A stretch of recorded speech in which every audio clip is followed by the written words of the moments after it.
el trastorno por déficit de atención e hiperactividad. Este es un trastorno del neurodesarrollo prevalente en la infancia, ¿cierto? Es decir, tiene un alto diagnóstico en niños más que en niñas. Que bueno, en niñas prevalece el déficit de atención y en niños prevalece la hiperactividad. Este es un trastorno que se caracteriza por una alteración de los estados de atención y de concentración de los niños, ¿cierto? Cuando se tiene solo el déficit. Cuando está acompañado con hiperactividad, hay también alteraciones conductuales e impulsividad que hace que los niños no se puedan autorregular. Existe un componente adicional que es el trastorno por déficit de atención con hiperactividad de tipo combinado, donde se tiene el déficit de atención y la hiperactividad. Entonces existen tres subtipos: el déficit de atención, el déficit de atención e hiperactividad y, no, la hiperactividad, perdón, y el combinado. Esos son los tres subtipos de diagnóstico. Em, Se diagnostica, para ser diagnosticado oficialmente, el niño tiene que contar mínimo con 6 años, ¿cierto? Porque antes solo se pueden indicar características sugestivas del trastorno. Los principales síntomas asociados son el déficit de atención, la falta de concentración, alta distractibilidad.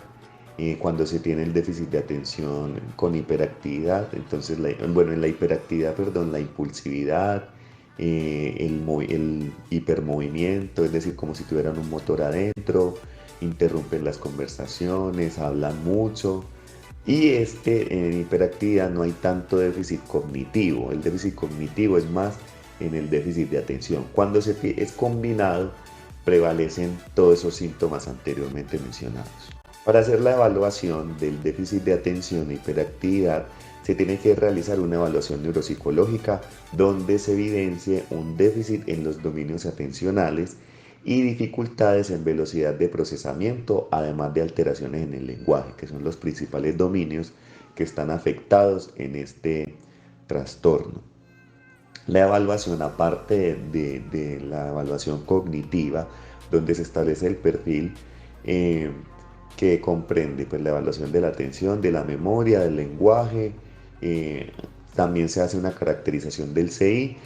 Tiene que tener unas escalas de evaluación de los contextos eh, familiar y escolar. Es decir, que se tiene que tener un reporte de los padres y un reporte de los docentes, ¿cierto? Sin eso no se podría establecer el diagnóstico porque se necesita una valoración externa que permita alinear los síntomas, porque por el mero déficit o por la mera falta de concentración no es suficiente, se tienen que reportar los síntomas con un tercero que puede ser o familiar o escolar.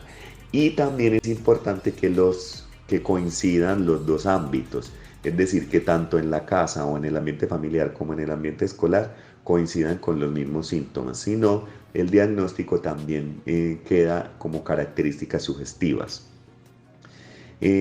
También hay un componente social, pero ese se toma desde el ambiente escolar. Entonces la evaluación se hace con un protocolo de evaluación neuropsicológico, que puede ser la evaluación neuropsicológica infantil ENI, eh, o la Woodcock Muñoz, que también permite establecer eso. Y para las escalas comportamentales se puede utilizar el BACS, que es una escala de comportamiento, o el Conners. Los procesos de aprendizaje que se ven afectados principalmente son procesos de lectura, de escritura, procesos de matemáticas, porque no pueden hacer un adecuado razonamiento matemático. Entonces, por lo general, se determina déficit de cálculo o discalculia. También dislexia puede coincidir, alteraciones de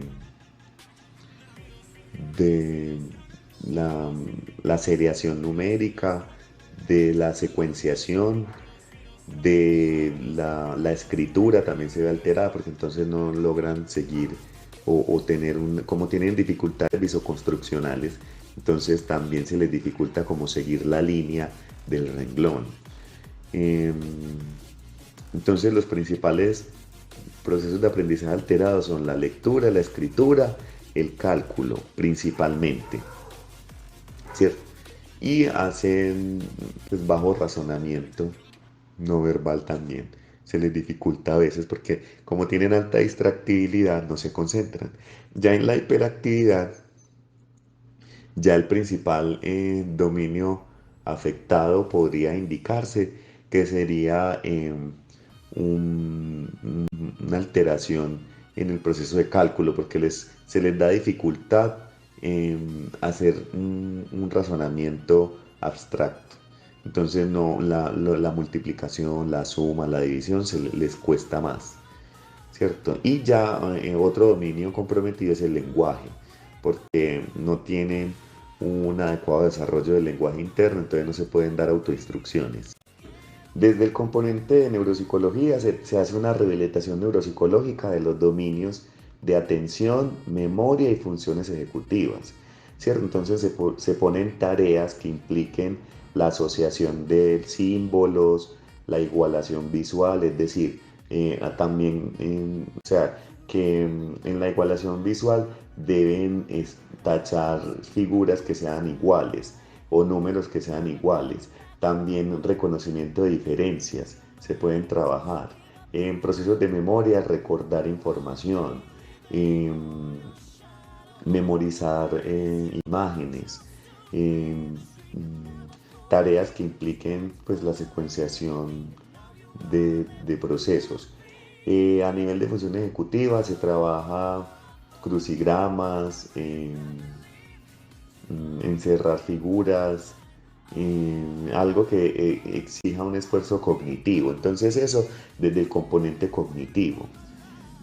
Favorece mucho el apoyo extracurricular, es decir, colocarles cosas por fuera del currículo que ayude como a llevar a que el cerebro trabaje. Y a nivel conductual, terapia de modificación de conducta, establecimiento de hábitos, manejo de emociones, todos esos componentes desde lo psicológico también favorece el desarrollo de esos procesos. Metas específicas que siempre se apunta después del proceso de intervención es lograr una adecuada adaptación, mejorar los niveles de atención, de memoria, de regulación de la conducta, mejorar los procesos de organización, planificación, secuenciación, que el niño de una u otra forma tenga un impacto positivo en el proceso personal y escolar, porque pues a nivel escolar mejoran en el rendimiento académico de la lectura, de la escritura, de las operaciones matemáticas que son las básicas para hacer otros procesos de aprendizaje. Entonces la meta principal es lograr la adaptación y la regulación. Y con base a eso se espera impactar los otros procesos. Entonces por eso siempre también se apunta a trabajar los dispositivos básicos de aprendizaje. Entre las recomendaciones más importantes yo considero que se tiene que hacer un trabajo integral, un trabajo articulado entre la escuela, la familia y el niño, ¿cierto? ¿Por qué? Porque no se puede mirar todo por separado en la medida en que es un trabajo en conjunto y es un proceso integral. Entonces desde la familia generar la adecuada alianza para que el padre o la persona que está al cuidado del niño de una u otra forma le dedique el tiempo que necesita para poder afianzar esas actividades y esos procesos que se necesitan trabajar para fortalecer la atención y lo que esté comprometido en el déficit de atención. Entonces la familia es un actor muy importante porque ellos son los que ayudan o posibilitan que el trabajo se pueda extender hasta el hogar y que en el hogar se generen precisamente esos hábitos, esas conductas que ayudan a regular el comportamiento y a generar el sostenimiento de la actividad, ¿cierto? Entonces es crear el hábito, por ejemplo, todos los días a la misma hora, el mismo tiempo, entonces sentarse a las 4 de la tarde, de 4 a 5 es el tiempo de las tareas y aislar todo lo demás que pueda distraer al niño. No televisión, no celular, no salida, no juegos. Si el niño se cansa, hágale hasta el final y eso le va generando el hábito. Desde el colegio, pues articularse con las recomendaciones que se hacen desde el componente clínico para seguirlo trabajando en el aula y fortalecerlo y ya facilitar ese desarrollo cerebral. Que de todas maneras el niño recibe estimulación desde diferentes ámbitos. Y a nivel individual, pues que el niño pueda efectivamente realizar las tareas, eh, ejecutar las acciones que se hacen para favorecer el esfuerzo cognitivo. También se recomiendan modificaciones ambientales, como por ejemplo que el niño esté sentado en la parte de adelante, que en el salón no hayan tantos distractores, en la casa pues tener como un espacio adecuado para el estudio, que posibiliten la concentración, establecer límites, reglas, normas, todo eso favorece, ¿cierto? Para que salga adelante. Listo, espero que te haya servido esta pequeña conversación.